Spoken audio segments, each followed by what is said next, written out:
On November 21st, 1963, President John F. Kennedy stood at Brooks Air Force Base delivering a forward-thinking speech on the space-age advancements at the dedication of the U.S. Air Force School of Aerospace Medicine.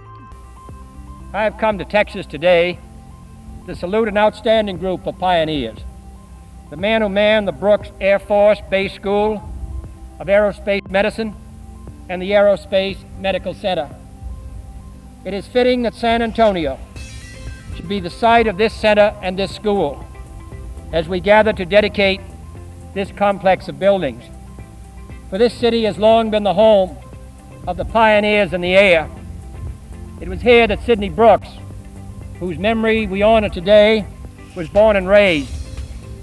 It was here that Charles Lindbergh and Claire Chennault and a host of others who in World War I and World War II in Korea and even today have helped demonstrate American mastery of the skies, trained at Kelly Field and Randolph Field, which form a major part of aviation history. Just one day before his untimely assassination, this speech remains one of his final contributions, marking a pivotal moment in American history and in the story of Brooks. 60 years later, we journey through Brooks's transformation from a military base to a dynamic mixed-use community, embodying the spirit of innovation that JFK championed. So it had a very, very special connection to aerospace and aerospace medicine, and that's what Brooks Air Force Base was all about at that time. It really was a medical center being designated as such for aerospace medicine. And the President's message was clear, it was incredible how relevant it was, why he was there. But he also went way beyond the immediate mission of trying to do what we were going to do.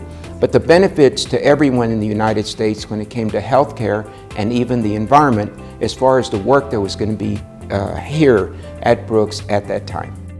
Today, the buildings dedicated as the Aerospace Medical Health Center are now home to the University of the Incarnate Word School of Osteopathic Medicine. Many Americans make the mistake of assuming that space research has no values here on Earth. Nothing could be further from the truth. Just as the wartime development of radar gave us the transistor and all that it made possible, so research in space medicine holds the promise of substantial benefit to those of us who are earthbound. Here at this center, we have the laboratories, the talent, the resources to give new impetus to vital research in the life centers. It's been a privilege being able to take over what J.F. Kennedy started back 60 years ago. Aerospace medicine was his vision. But when the base shut down, Brooks City Base came in and revitalized his community, and we were being able an opportunity to open up a medical school here in the South Side, which healthcare is very needed in the South Side. And being able to do that, we were able to repurpose the facilities and make it to a state-of-the-art medical school. Today, Brooks stands as a shining example of urban redevelopment and diversification, a rapidly growing 1,300-acre community where more than 1,700 people live, 5,300 people work, and 2,500 students learn.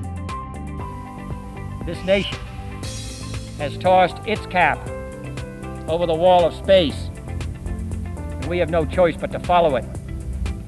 Whatever the difficulties, they will be overcome. Whatever the hazards, they must be guarded against. But this research here must go on. This space effort must go on. The conquest of space must and will go ahead. That much we know. That much we can say with confidence and conviction. It is everything I have ever expected it's better than what I would have ever expected from a high school. I wanted to go to medicine since I was very young, and my only options weren't really available at the time for me within this area. And so when I found out that CASMED was opening and having this opportunity for students, I was quick to jump to it because I knew I could not turn down an opportunity such as that. And it has been everything. It's been such a great community. I have formed wonderful connections, not just connections from friendship-wise with my staff and teachers, but I have made connections with industry partners. I made connections with CEOs and companies. I have been offered internships and jobs from these people, and I'm only just merely a high schooler. And I feel like it's equal opportunity for all within CASMed. Everyone has the opportunity to go to CASMed. Everyone has the opportunity to have the passion to go to medicine and have the resources to get them there. I think Brooks holds so much of just its people, its culture. It's a home for all, and I feel like as I go more towards the future, that is something that I tend to value. That we support each other, we love each other, and that together, really, we have accomplished so much.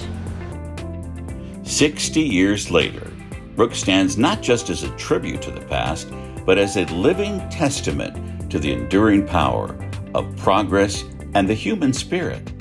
Here, the legacy of exploration and innovation continues, shaping a bright future for all who call it home.